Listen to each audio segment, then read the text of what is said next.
厉害啊！文旦粿肉、香葛甜，和台南市长黄伟綽非常娱乐。文旦是中秋节应景的代表，其中台南麻豆文旦上出名，受到不少消费者的喜爱。文旦都看起来长得一样，那吃起来就不一样。但是呢，有些外地的文旦呢，他就说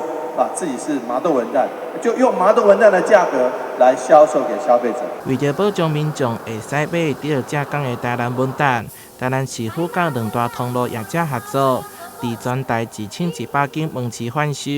业者也探出机会推出6款文旦礼盒，提供民众丰富多元的选择。不管对农民来讲，我们其实辛辛苦苦种出了农产品，如果没有找到好的上架的通路的话，那他们的心血往往会被打折，因为有好的产品却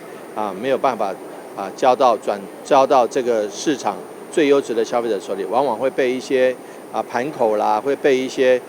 这个中间的通路商乱砍价，甚至于这个挑肥拣瘦对农民来讲很不好。所以呢，我想我们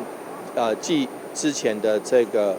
全家之后，我们现在跟全联以及这个大润发合作，一起把优质的台南文旦、麻豆文旦行销给优质的消费者。市府将持续透过多元行销活动，加强收固定产销措施，全力行销在地文旦及相关农产品，将台南的好滋味推广出去。台南新民所采采访报道。